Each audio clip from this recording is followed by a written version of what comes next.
Class 12th mathematics का जो पहला क्वेश्चन है मोस्ट इंपॉर्टेंट है। क्या बोले, निम्नलिखित सभी खंडों को हल कीजिए। ठीक है, कह रहे हैं यदि L किसी समतल में स्थित समस्त सरल रेखाओं का एक समुच्चय है, जहां ये जो संबंध आपको दे रखा है L1 और L2 इस प्रकार से संबंधित है कि जो L1 है L2 रेखा पर लंब है और समुच्चय L में परिभाषित है। निम्नलिखित में से कौन सा उत्तर सही है आपको बताना है। ठीक है, देखो L1 और L2 रेखा, सबसे पहली बात आ जाओ, अगर आपके पास जो पहला संबंध आपका देखना होता है स्वतुल्य पे, अगर हम चेक करें तो स्वतुल्य का मतलब होता है खुद का संबंध खुद के साथ। लंब क्या होता है, अगर एक रेखा ये है, दूसरी रेखा ये, आपस में ये लंबवत हुई, ये L1 हुई और ये L2 हुई। ठीक है ना, तो ये आपस में लंबवत है। अगर मैं यहाँ खुद का संबंध खुद से करूँ, जैसे ये पहली रेखा है और ठीक है L1 और दूसरी रेखा भी इसी के ऊपर से आएगी, तो क्या L1 और L1 दोनों रेखाएं आपस में लंबवत हो सकती हैं? नहीं, ये लंबवत नहीं, ये तो समपाती हैं। तो पहला ऑप्शन क्या हो जाएगा, R स्वतुल्य है, गलत। R सममित है, गलत। R संक्रामक है। ठीक है, ये चीज हमसे पूछ रहा है कि क्या है इनमें से। देखो तो स्वतुल्य तो ये नहीं होगा। अब बात करते हैं सममित की, बात करें नंबर 2। सममित क्या होता है, अगर देखो ये जो रेखा L1 है, ये रेखा L1 है और ये रेखा L2 है। अगर L2 L1 रेखा पर लंब है तो L1 रेखा भी L2 पे लंब है। क्या होता है सममित संबंध, अगर A का संबंध B के साथ होता है तो आपको क्या दिखाना होता है कि B का संबंध भी A के साथ है। तो देखो अगर L2 L1 पर लंब है तो L1 भी L2 पे लंब होगा। ठीक है ना, यानी कि ये सममित है। तो ये सेकंड वाला बोल रहा है कि R सममित है, तो सही हो जाएगा कि R भैया सममित है। अगले प्रश्न में आ जाते हैं, हमसे क्या बोल रहा है, यदि अवयव A और B के जो क्रम है, A का जो ऑर्डर है बच्चों, A हमें क्या ऑर्डर दे रखा है M क्रॉस N, और B का जो ऑर्डर दे रखा है हमें दे रखा है वो दे रखा है N क्रॉस P। तो AB क्या होगा, ठीक है, आपको क्या निकालना है, AB निकालना है। तो AB होने के लिए ये चीज़ और ये चीज़ बराबर होती है, N और N बराबर होनी चाहिए, बिल्कुल है। तो यहाँ से M आ जाएगा और यहाँ से P आ जाएगा, तो ऑर्डर क्या होगा MP, MP, M गुणा P। तीसरा ऑप्शन सही हो जाएगा। नेक्स्ट क्वेश्चन है अवकल समीकरण। ये जो अवकल समीकरण दे रखा है इसकी घात कितनी होगी। घात देखो, सबसे पहले ये एक क्या होना चाहिए, एक आपका बहुपद के रूप में होना चाहिए, तो बिल्कुल है dy/dx के रूप, बहुपद के रूप में। और अगर आपसे कोटि पूछता, कोटि कैसे निकालते हैं, ये देखो, ये सबसे कितनी बार अवकलज हुआ है, 2 बार अधिकतम अवकलज हुआ, तो कोटि हमारी कितनी है, 2 है। अगर पूछता तो हम लिखते हैं 2, और कोटि जहाँ से हम चेक करते हैं उसी की घात ऊपर देखते हैं, तो घात कुछ नहीं तो 1 है, तो आंसर क्या हो जाएगा 1। ठीक है, तो घात कितना हो जाएगा 1। अब आते हैं अगले प्रश्न में, कह रहे व्यंजक I.I, J.J और K.K का मान कितना होगा। देखो I.I का मान 1 होता है, माइनस J.J का मान भी 1 और K.K का मान भी 1, तो माइनस प्लस, तो आंसर आ जाएगा 1। ऑप्शन 1 सही हो जाएगा। ठीक है, कहीं पे कोई डाउट या दिक्कत हो वीडियो को दोबारा ज़रूर देखें। अगले प्रश्न में आ जाते हैं, इसका इंटीग्रेशन निकालना है कि इसका मान कितना होगा। ठीक है, तो देखो आपके सामने हल करेंगे, सब कुछ मैंने ऑलरेडी पढ़ा रखा है। तो इंटीग्रेशन को मैं क्या मान लेता हूँ, I मान लेता हूँ। हल करके दिखा रहा, I बराबर हमारे पास क्या है, 0 से π/2 dx बट्टे 1 प्लस √10x। ठीक है, तो इसको मैं प्रॉपर चेंज करके लिख सकता हूँ, जैसे इसको अगर मैं ढंग 10 को लिख सकता हूँ कैसे, साइन बट्टा कॉस, तो ये dx है। देखो इसको मैं लिख सकता हूँ √sin x बट्टे में √cos x। इसको लॉसपा लेके हल करते हैं, 0 से π/2, यहाँ से आ जाएगा, ऊपर तो dx है, यहाँ से लॉसपा आ जाएगा √cos x। बहुत ही ईजी क्वेश्चन है, आंसर क्या है मुझे पता है लेकिन करके दिखाना पड़ेगा ना, √cos x plus √sin x। ये बट्टे का कहाँ आ जाएगा, ऊपर, ये 0 से π/2, ठीक है, ऊपर आ जाएगा √cos x dx बट्टे में क्या है, √cos x plus √sin x। ये आपका समीकरण है, इसको ढंग से हमने लिख दिया खोल के। अब जब भी 0 से π/2 0 से a के रूप में होता है, हम क्या लगाते हैं, प्रॉपर्टी 4, P4 प्रॉपर्टी यूज़ करते हैं। तो I प्रॉपर्टी लगाएंगे तो यहाँ से 0 से π/2 वही रहेगा। क्या होता है, a - x होता है, जहाँ x है ना वहाँ a की जगह पे π/2 है, तो कॉस पाई बाई 2 माइनस के एक्स, हर जगह होगा cos pi by 2 minus x, और यहाँ हो जाएगा साइन पाई बाई 2 माइनस के x. Cos pi by 2 x क्या होता है, 0 से पाई बाई 2 क्या होता है बच्चों, साइन थीटा, साइन एक्स हो जाएगा, ये भी साइन एक्स, और ये हो जाएगा कॉस एक्स। समीकरण नंबर 2, ठीक है। अब आपको समीकरण एक और 2 को क्या करना, जोड़ देना। जब भी प्रॉपर्टी 4 लगाते हैं ना, अधिकतम केस में जोड़ना होता है, तो जोड़ देंगे। समीकरण 1 प्लस 2 2i। अब देखिए 0 से पाई बाई 2 है, यहाँ पर नीचे इसके और इसके बट्टे में सेम है, लॉस ऑफ सेम है, तो लॉस ऑफ सेम रहने पे ऊपर वैसे का वैसे जुड़ जाता है। ऐसा अंडर रूट साइन एक्स और अंडर रूट कॉस एक्स जुड़ जाएंगे, तो ऊपर आ जाएगा अंडर रूट के sine X plus under root के कॉस एक्स। यहाँ पर डी एक्स है तो पूरा पूरा कट गया, एक आ जाएगा, यानी कि सिंपल का डी एक्स। और इसका इंटीग्रेशन होता है एक्स, लिमिट क्या है 0 से पाई बाई 2, तो एक बार अपर लिमिट माइनस के लोअर लिमिट, तो यहाँ से आ जाएगा पाई बाई 2, यानी कि 2i बराबर आ गया पाई बाई 2। ठीक है बच्चों, आपको क्या निकालना, आई का मान निकालना है, तो 2 इधर बट्टे में आ जाएगा, 2 दूनी 4, तो आई का मान होगा पाई बाई 4। मुझे स्टार्टिंग में ही पता लग गया था कि पाई बाई 4 आएगा, बट आपको करके दिखाना था। ठीक है, तो ये क्वेश्चन आपका कौन सा सही हो गया, हाँ पाई बाई 4 कहाँ लिखा है, ये थर्ड ऑप्शन बिल्कुल करेक्ट हो गया। कोई दिक्कत कोई परेशानी अगर हो तो वीडियो को एक बार दोबारा ज़रूर देखें। ये क्वेश्चन हो गया, आगे बढ़ते हैं। अब इनको हल करके दिखाना है। अब तक तो MCQs थे, अब इनको क्या करना है, हल करना है। पहले क्वेश्चन में आ जाए, कह रहे निम्नलिखित सभी खंडों को हल कीजिए। एक फलन है बच्चों जो कि वास्तविक संख्या से वास्तविक संख्या में जा रहा है, और फंक्शन एक्स आपको एक्स स्क्वायर दे रखा है। अच्छा, ये भी बहुविकल्पी तो है, अच्छा अभी भी बहुविकल्पी चल रहा है, द्वारा परिभाषित। तो फलन क्या होगा, ठीक है, 4 ऑप्शन दे रखे हैं। तो देखो सबसे पहले बताते हैं एकाकी है या नहीं। मैं आपको बाय एग्जाम्पल ही समझा देता हूँ, हल करने की भी ज़रूरत नहीं पड़ेगी, और एक टिप्स एंड ट्रिक्स भी दूंगा। ये अच्छा तक तो बिल्कुल नहीं होगा, वास्तविक संख्या से वास्तविक संख्या में जा रहा है। देखो अब मैंने क्या रखा, माइनस का 1, एक्स की जगह पे रखूँगा तो -1 का वर्ग करूँगा तो क्या आ जाएगा, 1 रखा एक्स की जगह पर, 1 का वर्ग करूँगा तो भी क्या आ गया, 2 डिफरेंट आउटपुट रखा और सेम आउटपुट मुझे मिल रहा है, तो ये एकाकी बिल्कुल नहीं होगा, एकाकी नहीं है, एकाकी नहीं है। अब अच्छा तक देखो, क्योंकि ये आर है, ये आर का मेंबर होना चाहिए। अच्छा तक के लिए क्या करते हैं, एफ एक्स को वाई मान लेते हैं, है ना, एफ एक्स को वाई मान लेते हैं, तो वाई बराबर मेरा एक्स स्क्वायर है, तो एक्स का मान क्या आ जाएगा, अंडर रूट की वाई। ठीक है ना, इसके पास पूरा का पूरा वास्तविक संख्या है और इसके आसपास पूरा वास्तविक संख्या है। ये जनरली एक्स होता है, जनरली वाई होता है कि नहीं होता है, ठीक है। सो वाई बराबर एक्स स्क्वायर, तो एक्स का मान क्या है, अंडर रूट वाई। एक्स का मान किसके बराबर है बच्चों, अंडर रूट वाई के बराबर है। देखो अगर मैं वाई की जगह पर 1 रखता हूँ तो 1 का वर्गमूल 1 होता है आर में, ठीक है। अगर मैं वाई माइनस के 1 रखता हूँ, माइनस के 1 आर में है, और यहाँ पे जैसे ही अंडर रूट माइनस करूँगा तो इसका ये वास्तविक मान नहीं, तो काल्पनिक मान देता है। हाँ, इस आर के पास अनगिनत नंबर्स हैं किस, और अच्छा तक कब होता है, हर एक इमेज का प्री इमेज यहाँ मिलना चाहिए, किसी एक का भी छूट जाएगा तो अच्छा तक नहीं होता, तो ये अच्छा तक भी नहीं है। आंसर क्या होगा, एकाकी अच्छा तक, बहु एकाकी अच्छा तक, एकाकी किंतु अच्छा तक नहीं, ना तो एकाकी ना ही अच्छा तक। ऑप्शन नंबर 4 सही हो जाएगा, ठीक है, ऑप्शन नंबर 4 बिल्कुल सही हो जाएगा। आगे बढ़ते हैं नेक्स्ट क्वेश्चन में। कह रहे हैं यदि एफ जो है वो आर से आर में जा रहा है, जहाँ एफ एक्स कॉस एक्स है और जी जो आर से आर में जहाँ जी एक्स ही है, तो सिद्ध कीजिए कि एफ ओ जी जो फॉग है वो गॉफ के बराबर नहीं होगा। बहुत ही आसान सा प्रश्न है। देखिए क्वेश्चन पे आ जाते हैं, ख नंबर है ये। अब यहाँ से आप देखो बच्चों, एफ एक्स पहले क्या निकालना है, फॉग डायरेक्ट कर देना, फॉग का मतलब है एफ जी एक्स, बाकी जो दिया है फिर वो तो लिख ही दोगे। मेन कॉन्सेप्ट क्वेश्चन पे आ जाते हैं। जी एक्स क्या अपन के पास, जी एक्स है एक्स स्क्वायर, यानी कि एफ वाले फंक्शन में एक्स के जगह पे क्या रखना है, एक्स स्क्वायर, तो कॉस एक्स के जगह पे रख दिया एक्स स्क्वायर, ये कॉस एक्स स्क्वायर आ गया। फॉग निकल के आप निकालो गॉफ, यानी कि जी एफ एक्स, ठीक है। तो ये जी रहा, एफ एक्स का मान कितना है यहाँ पर, एफ एक्स कॉस एक्स,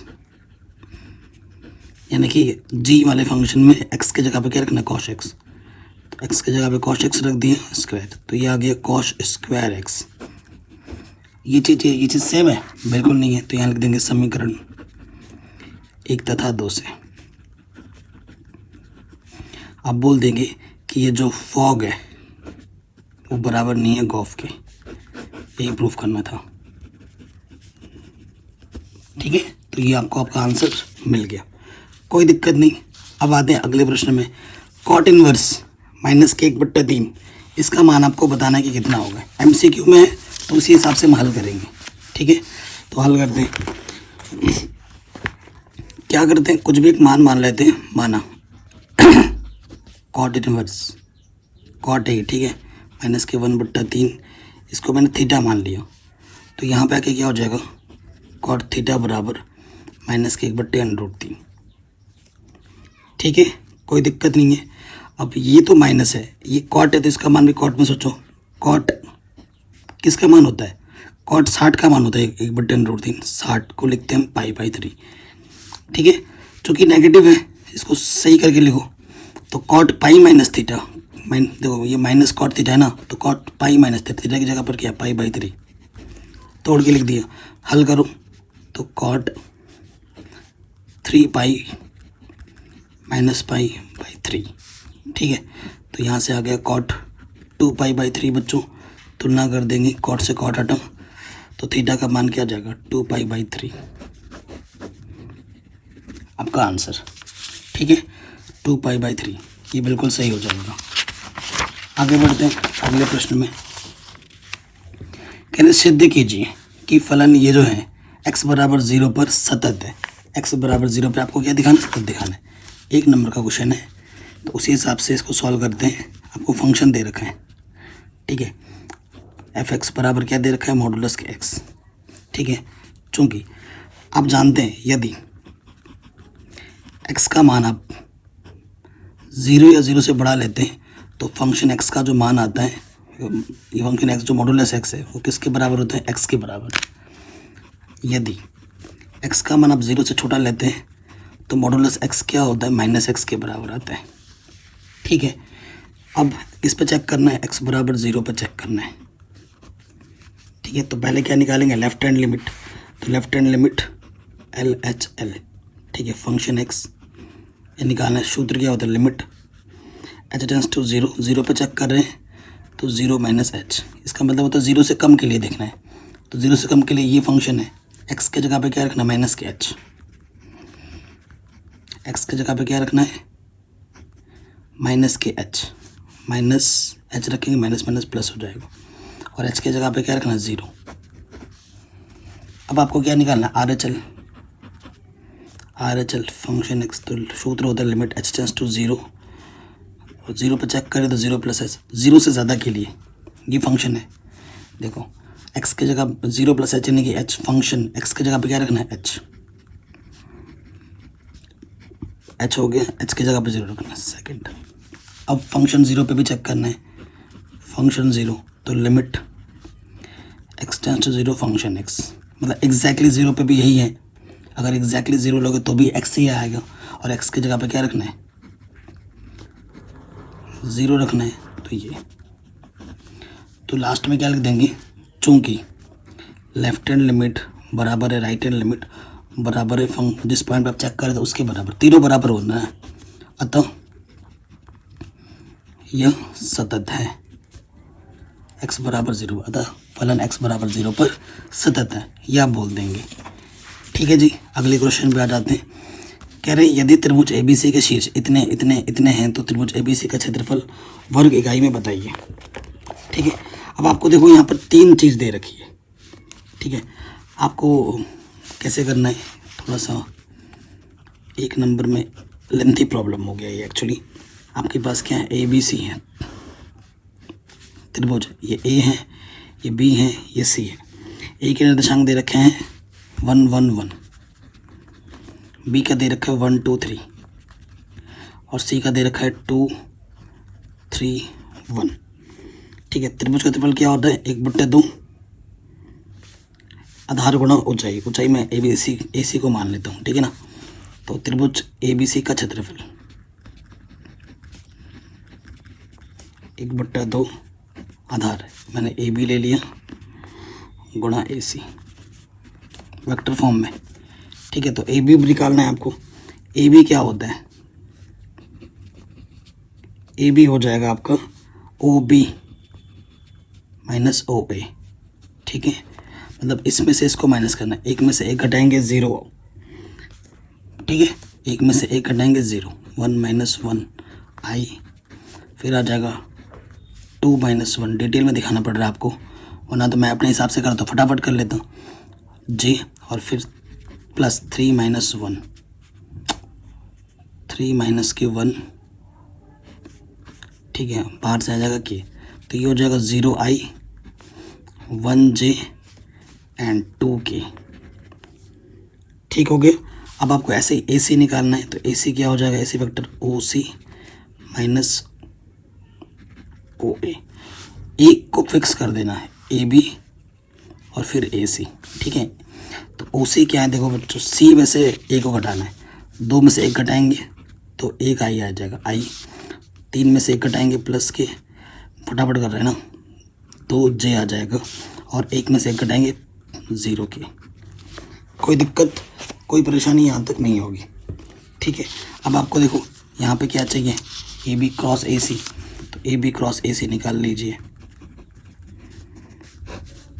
ठीक है, एक नंबर के हिसाब से कुछ ज़्यादा ही लेंथी प्रॉब्लम है, इसको एक नंबर पे नहीं होना चाहिए था, बट क्या करें, दे दिया तो करेंगे। 0 1, यहाँ से 2 आ गया, और इसका 1 2 0 आई, इसके गुणा इसके साथ 0, 2 दूनी 4, फिर माइनस जे, जे लगाएंगे, इस 0 गुणा 0, 2 1 कम 2। ठीक है, फिर प्लस का आ जाता है कि छुपाएंगे, 0 गुणा 2 0, 1 1 कम 1, तो यहाँ से आ गया माइनस के 4 आई माइनस माइनस प्लस के 2 जे एंड माइनस के कोई दिक्कत नहीं होगी। फिर इसका हमें परिमाण चाहिए होता है ना, ए बी क्रॉस ए सी का परिमाण निकालना है, तो अंडर रूट माइनस 4 का वर्ग, 2 का वर्ग, के का गुणज माइनस का 1 का वर्ग, 4 चौको 16, 4 प्लस 1 अंडर रूट 21। ठीक है, ये मान यहाँ रख देंगे इस सूत्र में, यहाँ पर इसका मान है अंडर रूट 21 बट्टे में है 2, आंसर आ जाएगा अंडर रूट 21 बट्टे 2, अंडर रूट 21 बट्टे 2, ऑप्शन नंबर पहला। ठीक है, एक नंबर के लिए कितना कुछ करना पड़ता है। आगे बढ़ते हैं, इसीलिए पेपर को मैं बच्चों आपसे रिक्वेस्ट करूँगा, जब भी पेपर सॉल्व करो ना, पीछे से सॉल्व करना स्टार्ट करना। ठीक है, ये बेस्ट टेक्निक है पेपर सॉल्व करने के लिए। पहले बड़े बड़े 8 नंबर 5 नंबर इनको करो, 1 नंबर 8 नंबर का छूट जाते हैं तो कोई दिक्कत भी नहीं है, पहले पीछे से करना शुरू करो। और क्लास 12 का पेपर थोड़ा लेंथी होता है। अब आते हैं क्वेश्चन नंबर 3 में बच्चों, कि निम्नलिखित सभी खंडों को हल करना है, इसको हल कीजिए। तो देखो दिया है, क्या दे रखा है, y minus X D Y बट्टा D X E Y square plus D Y बट्टा डी एक्स। अब हल करने के जितनी भी विधि आपने जानी है वो सोचो। देखो यहाँ वाई स्क्वायर, यहाँ एक्स होमोजीनियस तो नहीं है, समघाती नहीं है, तो क्या करेंगे, वेरिएबल सेपरेबल कर सकते हो, एक्स का एक तरफ वाई का एक तरफ। ठीक है, तो देखो क्या हो जाएगा, यहाँ से वाई इधर गुणा करोगे तो यहाँ आ जाएगा प्लस का ए वाई स्क्वायर, इधर के माइनस का ए वाई स्क्वायर। ठीक है, ये माइनस का इधर के क्या हो जाएगा, प्लस का एक्स डी वाई बट्टे डी एक्स, और इसको जब गुणा कर दोगे ए डी वाई बट्टे डी एक्स।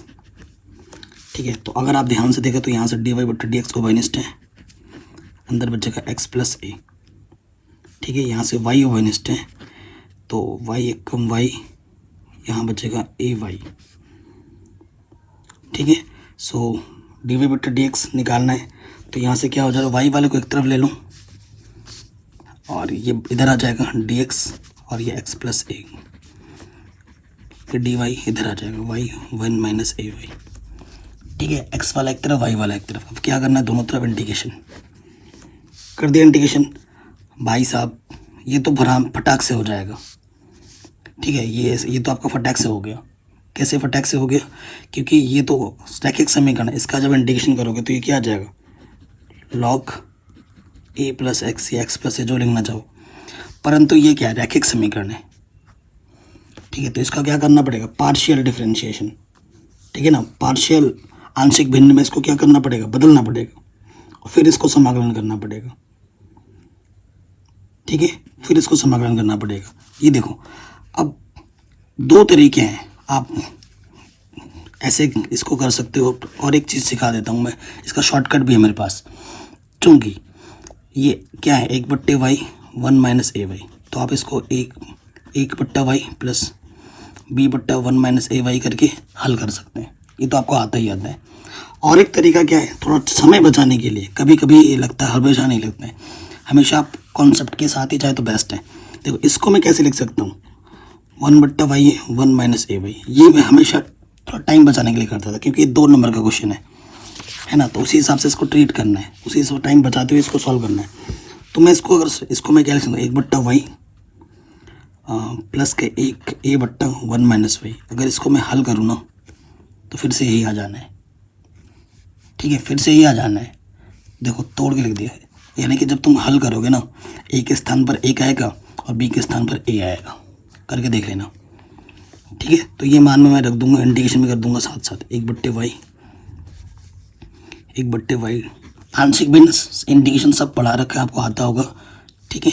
और यहाँ से हो जाएगा ए बाहर आ जाएगा, 1/1 माइनस ए वाई डी वाई। कोई दिक्कत नहीं, कोई परेशानी नहीं। अब हम क्या करेंगे, समाकलन, इसका क्या हो जाएगा, लॉग वाई, ए बाहर, इसका भी लॉग में आ जाएगा, ठीक है, लॉग 1 माइनस ए वाई, बस ए वाई का जो गुणज है ए, वो यहाँ लग जाएगा, माइनस का ए, इंडिकेशन खत्म, सी जोड़ दीजिए, ए से कटा, यहाँ से आ जाएगा लॉग वाई माइनस का लॉग 1 माइनस ए वाई प्लस सी। बेहतरीन होता है कि सब लॉग में लिया है ना आपने, तो इंटीग्रल कांस्टेंट को भी इस लॉग में ही ले लो, तो ये बढ़िया हो जाएगा, ठीक है। आप यहाँ पे भी छोड़ सकते हो, क्योंकि सिद्ध करने के लिए नहीं बोला है, या फिर आगे भी हल कर सकते हो। आप जानते हैं बच्चों, ये क्या है, लॉग एम और ये लॉग एन। आप जानते हैं लॉग एम प्लस एन क्या होता है, log M plus log N क्या होता है बच्चों, लॉग एम इंटू एन होता है। एम की जगह पर ये एन की जगह पर है, तो लॉग वाई इंटू सी हो जाएगा, और ये लॉग ये चीज़ है। और आप ये सूत्र जानते हैं, लॉग एम माइनस एन क्या होता है, लॉग m/n, ये आ जाएगा 1 माइनस ए वाई। इधर क्या है, लॉग ए प्लस एक्स, एंटी लॉग लेंगे, लॉग से लॉग हट जाएगा, ए प्लस एक्स बराबर आ जाएगा वाई सी बट्टे में 1 माइनस ए वाई। तिरछे गुणा कर दोगे, ए प्लस एक्स 1 माइनस ए वाई बराबर वाई सी, जहाँ सी क्या है, समाकलन नियतांक। ये आपको आपका आंसर मिल जाएगा, ठीक है। इस तरीके से ये क्वेश्चन सॉल्व होगा। आगे बढ़ते हैं नेक्स्ट क्वेश्चन में। कह रहे हैं यदि फंक्शन आपके पास ए से बी है और जी आपके फंक्शन बी से सी है, देखो बी से ख़त्म होने बी से शुरू हुआ है, ए क्या की है, तो सिद्ध कीजिए कि जो जी ऑपरेशन एफ होगा, जी ऑपरेशन एफ है, जो कि ए से सी भी एक ही होगा, ये आपको सिद्ध करना है, ठीक है। तो देखो कैसे करेंगे, 2 नंबर का क्वेश्चन बहुत ही शानदार है, कैसे लिखना है एग्जाम में। कौन नंबर का क्वेश्चन है, देखो चूंकि हमें दिया है, पहले ही बोल दिया है कि जो फंक्शन है ए से बी जो जा रहा है, और जो जी फंक्शन है जो बी से सी जा रहा है, एक ही है। ये प्रश्न में बोला गया है कि ये फंक्शन और ये फंक्शन एक ही है, तब हमसे क्या बोला गया है, जी ऑपरेशन एफ, जी ऑपरेशन एफ, जी ऑपरेशन एफ, यानी कि क्या होगा, जी ऑपरेशन एफ, बी से बी हटेगा तो ये आ जाएगा आपका ए से सी, तो जी ऑपरेशन एफ जो होगा वो क्या होगा बच्चों, ए से सी। एक के लिए क्या होना पड़ेगा, एक के लिए क्या होना पड़ेगा कि जो गॉफ x1 हो वो किसके बराबर हो, गॉफ x2 के बराबर हो, ठीक है। और हमें क्या दिखाना है, x1 x2 के बराबर हो जाए, यही तो हमारा अल्टीमेट टारगेट है। तो गॉफ x1 का मतलब क्या होता है, जी एफ x1 जी एफ x2। अभी क्वेश्चन किया था, इस तरीके से लिखते हैं। अब क्योंकि ये चीज़ एक ही है, ये चीज़ एक ही है, एक एक ही है, तो fx1 और fx2 एक एक ही है, तो यहाँ रख दोगे। चूँकि g भी आपका एक एक ही है, g एक एक ही है, g एक एक ही है, तो ये चीज़ इसके बराबर आ जाएगी, है ना। अंदर ये है fx1 किसके बराबर आ जाएगा, fx2 के। चूँकि fb तो आपका एक एक ही है, fb एक एक ही है, तो अंदर वाला बराबर हो जाता है। x1 किसके बराबर आ जाएगा, x2। एक तो मैं प्रूफ करना था, अतः गॉफ एक एक ही है। शानदार क्वेश्चन आ जाएगा, आराम से हो गया। ठीक है, जिस बच्चे ने पढ़ाई की है साल भर उसके लिए तो सब कुछ समझ में आ रहा होगा, और जिसने पढ़ाई नहीं की है उसके तो सर के ऊपर से जा रहा होगा, सीधी सी बात है।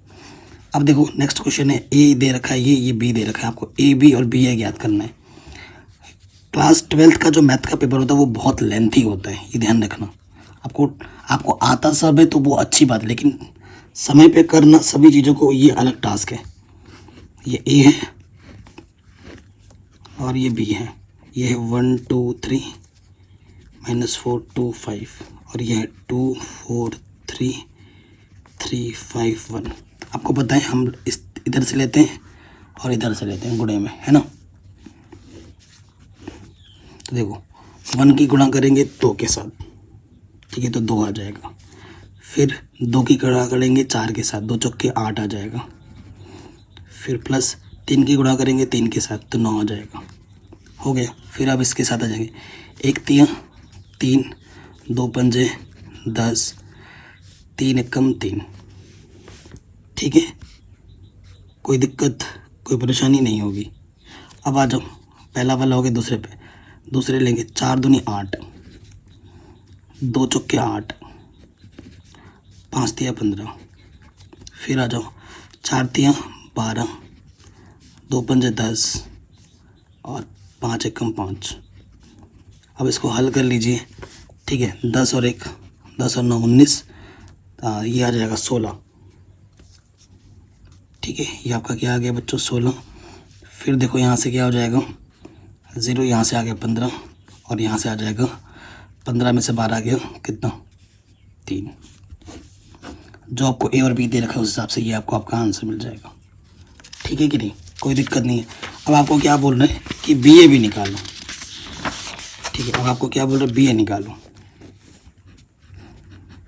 बी ए। तो बी को पहले रखना है 2 3 4 5 3 1। ठीक है, ये बी है। और ए क्या है बच्चों हमारे पास, ए है 1 2 3 -4 2 5। लॉजिक इसका गुणा इसके साथ ऐसे चलते हैं। तो देखो क्या होगा, इसका ऑर्डर क्या है, कितने रो है इसके 3, कॉलम है 2, इसमें कितने रो है 2, कॉलम कितने हैं 3। तो 2 से 2 हटा, जो नया ऑर्डर बनेगा वो 3 × 3 ऑर्डर का मैट्रिक्स बनेगा। ठीक है ना। तो 2 देखो इधर से लेते हैं पहला रो, 2 एकम 2, 3 चौके 4 तिया 12। ठीक है, फिर 2 दूनी 4, 3 दूनी 6, 2 तिया 6, 3 बचे 15।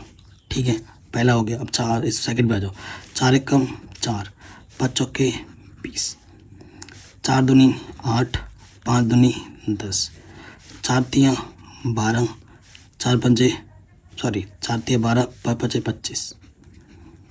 फिर तीसरे वाले आ जाओ, 3 एकम 3, 1 चौके 4, 3 दूनी 6, 1 दूनी 2, 3 तिया 9, 1 पंजे 5 आ गया। अब इसको सॉल्व कर लो, यहाँ से आ जाएगा माइनस के 10, 10 15 और 6 कितना 21, 20 में से 4 घटाएंगे माइनस के 16, 18 25 और ये हो जाएगा 37, माइनस का 1 8 और ये हो गया 14। आंसर ये हमें हमारा बी ए मिल गया। ठीक है, गुणा करना आता होगा। अगले प्रश्न में आ जाऊँ, हमसे क्या बोल रहे हैं, सिद्ध कीजिए ये चीज़ और ये चीज़ किसके बराबर होती है, π/4 के बराबर होती है। गौ नंबर में बहुत ही आसान सा प्रश्न है, तो लिख लेंगे बायां पक्ष लेने पर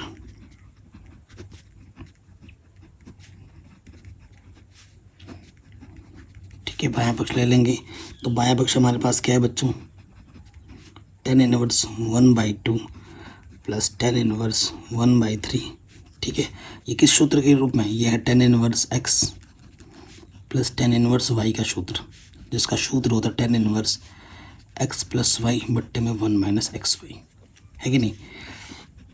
tan inverse x plus Y 1/2 1/3, एक से घटा देना है, 1/2 गुणा 1/3।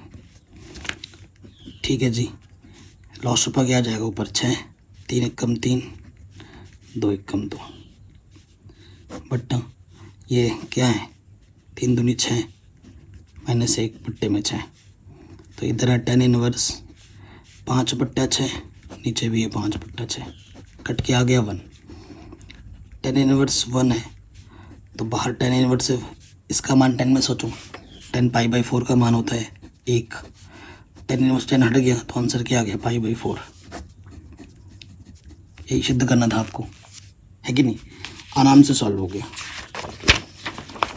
ठीक है, अगले प्रश्न में आ जाते हैं। नेक्स्ट प्रश्न में आपसे क्या बोल रहा है बच्चों, कह रहे यदि ABC किस चीज़ की, ये A है, ये B है, ये C है और उसका क्षेत्रफल 35 वर्ग इकाई हो, इसमें 2 डायमेंशन में, तो आराम से हो जाए। तो सिद्ध कीजिए कि K का मान 12 और -2 है। ठीक है, तो इसको हम आव्यूह विधि से हल कर सकते हैं। ठीक है, आव्यूह विधि यहाँ से बेस्ट है। सो आव्यूह विधि से भी कर सकते हो, और क्या कौन सी विधि है, देखो यहाँ से क्या हो जाएगा, त्रिभुज है ना, ये कौन सा क्वेश्चन है, चौथे का को,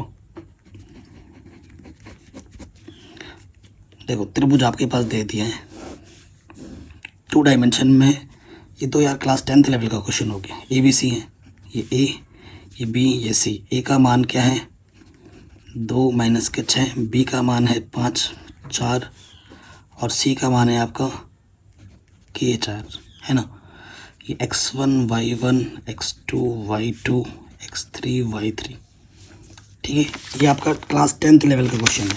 इसका क्षेत्रफल 35 वर्ग इकाई आपको दे रखा है। आप जानते हैं त्रिभुज का क्षेत्रफल का सूत्र क्या होता है, 1/2 x1 y2 minus y3 x2 y3 minus के y1 और x3 y1 माइनस y2। अब इस रखेंगे यहाँ पर, सारे मान को रख दीजिए और हल कर दीजिए, आपको आपका आंसर मिल जाएगा। x1 कितना है 2, y2 कितना है y2 4, y3 है 4। ठीक है, x2 है 5, y3 है 4, y1 है आपका माइनस का 6 तो प्लस का 6 हो जाएगा, x3 है कि y1 कितना है माइनस का 6 और y2 है 4, 35 दूनी 70 और यहाँ से ये हो गया 0। ठीक है, ये 0 हो गया। तो अभी ये क्या आ जा रहा है यहाँ से 10 50, ठीक है ना, और यहाँ से क्या जा रहा है 10 माइनस के 10 के। ठीक है, कोई दिक्कत कोई परेशानी नहीं होगी। अब यहाँ से क्या ओबनिस्ट है 10 ओबनिस्ट है, 10 पंजे और ये के 10 सत्ते, तो यहाँ आ जाएगा 7 5 माइनस के। ठीक है, कोई दिक्कत। अब हमें क्या बोल रहा है कि भाई साहब यहाँ पे तो प्लस माइनस आएगा, एक ही मान आ रहा है तो एक मान आ रहा है तो प्लस माइनस करके लेना पड़ेगा। ठीक है ना, प्लस माइनस करके लेना पड़ेगा तभी दो आंसर आ पाएंगे। ठीक है, तो अगर देखो यहाँ से क्या कर दें, ये प्लस का 5 है। ठीक है, देखो के का मान प्लस माइनस में लेना पड़ेगा। अब माइनस का के इधर के प्लस का हो जाएगा। ठीक है, माइनस का के इधर के प्लस का हो गया और ये तो के का मान आ गया माइनस के 2, ये 2 आ गया, माइनस का 2 आएगा बोला था। अब के का मान एक बार आपने कह लिया जो माइनस है माइनस का ले लिया, एक बार प्लस का ले लो। ठीक है, ये हमने प्लस चिन्ह में लिया है, अब एक बार माइनस चिन्ह में ले लो तो क्या हो जाएगा, देखो माइनस चिन्ह लेने पर माइनस चिन्ह यहाँ ले लो, यहाँ पर, ठीक है। ये प्लस माइनस में लेना है, एक बार प्लस में एक बार माइनस में ले लो। तो इधर 7 है, इधर माइनस के 5 होगा और इधर प्लस का के, तो माइनस का 5 इधर आके क्या हो जाएगा 12, तो के का मान क्या आ जाएगा 12। तो प्लस माइनस में लेंगे तभी बात बनेगी। तो ये क्वेश्चन भी हमारा आराम से बन गया। अगले प्रश्न में आ जाओ, जो कि बहुत ही शानदार है, ये भी आसान है। tan inverse x plus tan inverse y π/4 दे रखा है, तो x का मान ज्ञात करके आपको बताने की कितना होगा। आसान सा प्रश्न है। ख नंबर क्या है बच्चों हमारे पास, ये tan inverse x minus 1 x minus 2, फिर आपका है tan inverse x plus 1 x plus 2 π/4। तो ये सूत्र tan inverse x plus tan inverse y का, तो ये हो जाएगा tan इनवर्स x प्लस, ये x की जगह पर ये y की जगह इसको जुड़ जाएगा ना, प्लस 1 x प्लस 2 बट्टे 1 माइनस, इसकी आपस में गुणा हो जाएगी।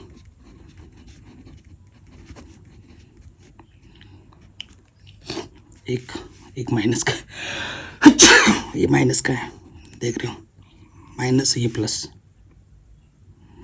इसके बट्टे में माइनस है और ये प्लस, ठीक है। अब हल कर लीजिए, इधर क्या है π/4 है, तो ये यहाँ पर tan इनवर्स इधर tan π/4 हो जाएगा। इसको हल करोगे लॉस ऑफ आ जाएगा x माइनस 2 x प्लस 2, इसकी गुणा इसके साथ x माइनस 1 x प्लस 2 और इसकी गुणा इसके साथ x प्लस 1 x माइनस 2। इधर tan इनवर्स आके क्या हो जाएगा tan π/4 और इधर लॉस ऑफ आ जाएगा x माइनस 2 x प्लस 2, इसकी गुणा इसके साथ x माइनस 1 x प्लस 2 और इसकी गुणा इसके साथ x माइनस 1 x प्लस 1। इसके बट्टे में सेम कटा। अब ऊपर जो बचा x minus 1 x plus 2 x plus 1 x minus 2, ये थोड़ी सी गड़बड़ी हमने यहीं पे कर दी थी। ये चीज़ ना x माइनस 2 x प्लस 2, तो जब गुणा करेंगे तो यहाँ माइनस 2 आएगा ना, प्लस माइनस 1 थोड़ी ना आएगा। यही गड़बड़ी थी, मैंने अभी चेक किया तो मुझे पता लग गया। तो ऊपर तो सही कैलकुलेशन की, नीचे थोड़ा गड़बड़ हो गया, माइनस 2 था। तो अगर इसको ढंग से कैलकुलेशन कर रहे हैं यहाँ पर, ऊपर सही है आपका कैलकुलेशन, 2x² माइनस 4, एक प्लस माइनस पूरा सवाल गलत कर देगा। तो ये क्या है बच्चों, a² माइनस के b² खोल दिया, और ये है a² माइनस के b²। तो ये चीज़ ये कटी, माइनस का 4 प्लस का 1, तो माइनस का 3 बचा, माइनस का 3 गुणा करेगा तो यहाँ आ गया, तो 2x² ये इधर आ जाएगा, तो 1 आ गया। x² बराबर 1/2, तो x का मान आ जाएगा प्लस माइनस 1/2। ठीक है, थोड़ा सा मिस्टेक हुआ था, उसके लिए मैं माफ़ी चाहता हूँ। आगे बढ़ते हैं नेक्स्ट क्वेश्चन में। कह रहे हैं सारणिक, इस सारणिक का मान ज्ञात कीजिए। ठीक है, आप ज्ञात कर दें। आप सीधा प्रसार भी कर सकते हो, क्योंकि बोला नहीं है कि गुणधर्म का प्रयोग करो, ये करो वो करो, बट आप जो आपको सही लगे प्रसारित भी कर सकते हैं। या 1 1 है तो 0 बना लो, तो बड़ा आसान हो जाएगा। आपके पास सारणिक दे रखा है गौ नंबर में 1x yz 1y zx 1z xy, इसका मान आपको ज्ञात करना है। ठीक है, तो 1 1 है 0 बना लेते हैं। कैसे? R2 को चेंज करो, R2 को चेंज करो, R2 में से मैं R1 घटा रहा हूँ, और R3 को भी चेंज करता हूँ। क्या करके? R1 उसमें से भी R1 घटा दे रहा हूँ। देखो, इसमें से पहला वाला ऊपर वाला कुछ नहीं बदलेगा, उसको वैसे रखा। एक में से एक गया 0, y में से x घटाएंगे, zx में से yz घटाएंगे, फिर एक में से एक गया 0, z में से x घटेगा, xy में से yz घटेगा। ठीक है, और थोड़ा ढंग से लिख लेते हैं इसको। 1x ये yz है, ये y माइनस एक्स है। यहाँ से क्या कॉमन ओबनिस्ट क्या है? यहाँ से z ओबनिस्ट है, तो यहाँ से बचेगा x माइनस वाई। यहाँ से z माइनस एक्स है, यहाँ से क्या ओबनिस्ट है? y ओबनिस्ट है, तो x माइनस z बचा। ठीक है, ऊपर सेकंड वाले से y माइनस एक्स और z माइनस एक्स ओबनिस्ट निकालते हैं। ठीक है, तो सेकंड वाले से उभयनिष्ठ जो निकाले वो लिख भी देना कि उभयनिष्ठ निकाल रहा हूँ मैं। पहले वाले से कुछ नहीं किया तो वो तो वैसा ही रहा। 0 से कुछ भी उभयनिष्ठ निकाल सकते हैं तो उससे फ़र्क नहीं पड़ेगा। y माइनस एक्स बाहर आ गया तो 1 बचा। यहाँ y माइनस एक्स निकाला था, यहाँ पर x माइनस वाई, तो यहाँ पर माइनस का z बचेगा तो माइनस का z हो जाएगा 0, ये 1। आप यहाँ z माइनस एक्स निकाला है आपने तो यहाँ x माइनस जेड है तो माइनस के y हो जाएगा। ठीक है, अब यहाँ पे 2 0 दिख रहे हैं। आप क्या कीजिए, C1 के सापेक्ष प्रसार कर दीजिए, है ना। ये C1 के सापेक्ष प्रसार करोगे, इससे ये कटेगा। C1 के सापेक्ष प्रसार करने पर ये क्या है, इसका गुणज 1। उसे लिखो ना लिखो बात एक बराबर, ठीक है।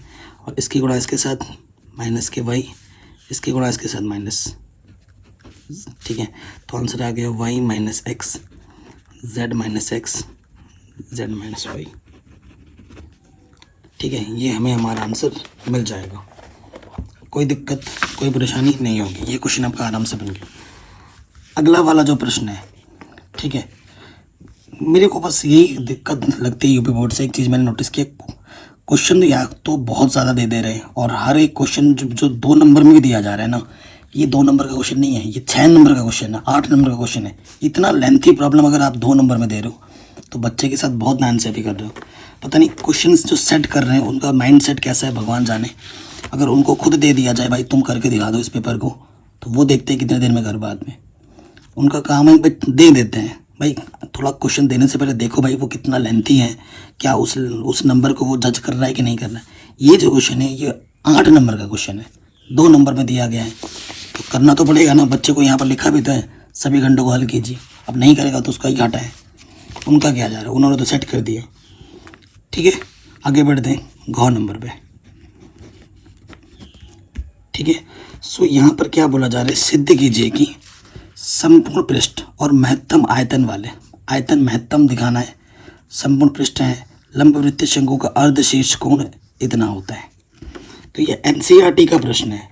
ठीक है, ये एनसीईआरटी का प्रश्न है बच्चों। इसको मैंने, आप जो चैप्टर नंबर 6 है वहाँ मैंने बढ़िया से समझा रखा है, लिंक्स में डाल दूँगा डिस्क्रिप्शन पे, हम जाके देख लेना। ठीक है, बहुत मक्खन की तरह समझा रखा है, आप जाके देख सकते हैं, क्योंकि बड़ा क्वेश्चन है, टाइम वेस्ट हो जाएगा, बाकी क्वेश्चन छूट जाएंगे। ठीक है, तो उस डिस्क्रिप्शन में लिंक है बच्चों, वहाँ से जाके देख लेना। 6.5 का प्रश्नावली का क्वेश्चन होगा ये। आते हैं क्वेश्चन नंबर 5 में, कह रहे निम्नलिखित में से किन्हीं 5 खंडों को हल कीजिए। अब इसमें चॉइस दे रखी है। ठीक है, 2 वृत्तों, एक वृत्तीय है दूसरा वृत्तीय है, कि मध्यवर्ती क्षेत्र का क्षेत्रफल ज्ञात करना है। ये 5 नंबर में सही क्वेश्चन है, ये सही दे रखा है। तो देखो, पहला वृत्त 5वें का कौन।